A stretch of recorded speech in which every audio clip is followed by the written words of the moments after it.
Welcome back to CBSN. We are following our top story today. The U.S. stock market down significantly at the open. It's been clawing its way back ever since. It was at one point down 1,000 points, now down about 2.5%, 419 points. We want to bring back Financial Times and U.S. investment commentator John Authers, who's joining us to talk more about this.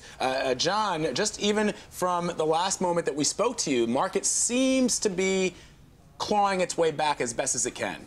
Well, yes, it's come back a bit. I wouldn't read too much into either the opening. We were bound to have a huge gap down at the open given all the news we'd had from Europe and Asia overnight. And again, it's part of the physics of market. We were bound to get somewhat of a rebound from then. You can't take your eyes off this thing, obviously, at the moment. It's mesmerizing. It's exciting. We need to wait until the end of the day to really be confident, to have a handle on exactly how the market is responding to this. John, outside of, sorry, yes, carry on. So go ahead, John. Outside of the stock market, I don't like some of the signals we're seeing. The dollar index it's weakening very significantly, which suggests that the market is convinced that the Federal Reserve isn't going to hike next month, which everybody had previously been assuming. That's a critical indicator to keep watching. And oil, which is being driven by quite a number of factors and not just China, is continuing to fall. That's another very key truth-telling indicator to watch as the day goes on. The stock market, I think the real moment of truth is how people feel at the end of the day, whether they feel comfortable owning stocks before they leave their desks at 4 o'clock this afternoon. John, depending on what happens here, is there any possibility today to see some kind of circuit breaker situation happen? Well, it's a possibility. It's there on the books, and right at the open, it looked as though we were quite close to it. When the index falls a certain percentage, I think it's about 7%, then everybody's required to take a breather for half an hour. I myself was reporting the one and only time they actually used one of these circuit breakers, which was back in '97, which was when the markets were scared by a big sell-off in Hong Kong. Ring any bells? And on that occasion, it didn't work at all. The traders were just really spooked and scared by the fact that the circuit breaker had come in. They spent the half hour that they were forced not to trade getting that much more worried, planning the next sales they were going to make, and the market sold off even more as soon as it was allowed to reopen. So yes, there's a possibility we could get into circuit breaker territory. I myself am very dubious whether such circuit breakers are going to help. John, given the risk inherent in investing in China, as Elaine pointed out earlier, this is an economy and a market that is, by all effects, controlled by the government, by the Communist Party. Yeah. Was it really very surprising to the street when China decided to devalue their currency, and all of a sudden it pointed to perhaps a panic from the Communist Party, and that people weren't expecting?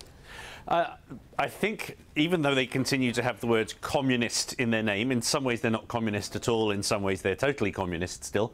There was a sense, because they have managed to manage their economy so successfully and so consistently for so long, I think there was a lazy assumption that they were always ultimately in control, that we could always rely on them. Whether people really ever thought through the consequences that the world capitalist system was deriving its great comfort from a body that calls itself communist is another question. The moment of devaluation was one of two critical moments this summer, when you finally got the sense that actually these guys don't have a plan, they're making it up as they go along, and they are not totally in control. One was when you saw the stock market begin to fall. The authorities intervened to try to prop it up, and it still kept falling. And the other was, yes, the devaluation. The devaluation itself is still only a very small devaluation. You could argue that the Chinese currency is still overvalued. That could get a lot worse. It's more the signal that's being sent that the authorities aren't totally in control of events, when many people, that perhaps almost without realizing, had assumed that the Chinese authorities really were in control. John, right now Apple seems to be leading the drop in the Dow, down about 2.4%. What do you make of that? China, well, Apple gets about 20% of its revenues from China, so that would make a certain amount of sense right there. If we are going to be in a serious global deflationary environment, then presumably one of the first things you might decide to defer on is your new iPhone. So it would make sense for Apple to be among the more vulnerable stocks.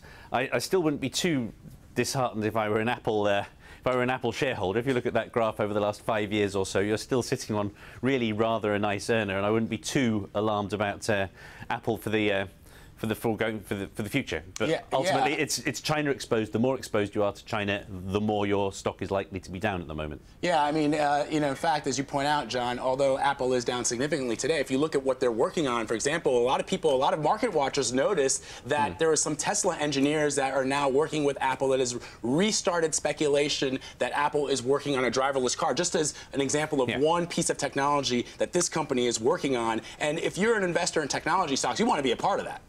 I would assume so. And again, if you really understand the technology business or have some reason to believe that you know more about it than other people, we've just had quite an interesting sell-off in technology, and it might be time to take a look around.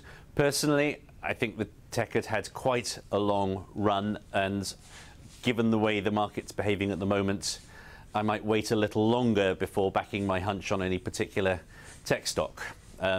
It's always a dangerous game trying to time the markets, but given how strong tech had been for so long, I wouldn't necessarily feel that this was the perfect time to try to dive in and take opportunities. John, earlier you mentioned that the dollar index is weakening. How key is the Fed right now?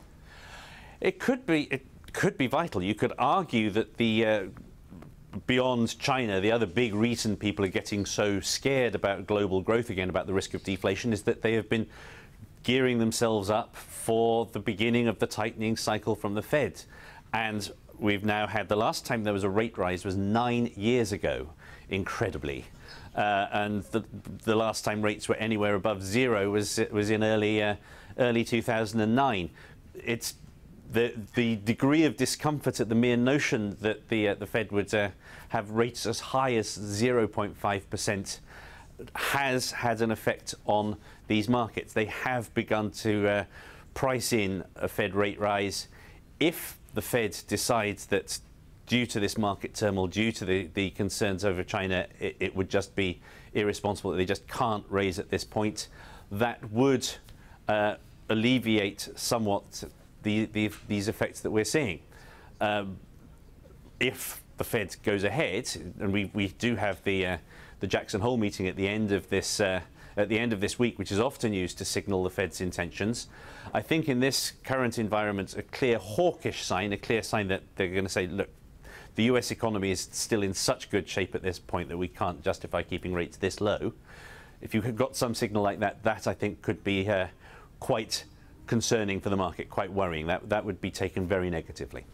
All right, we're going to continue to watch this market and also speak to you, I'm sure, at some point throughout the day. John Authers, Financial Times, U.S. investment commentator. Thank you very much for your insight. If you're just joining us, the market down now about 2.5%, down to 420 points after taking a large hit at the open, down over 1,000 points. We're going to continue to monitor the market and see exactly what is going on there as we talk to some of our experts and reporters. For the moment, we're going to take a quick break. This is CBSN. Always On.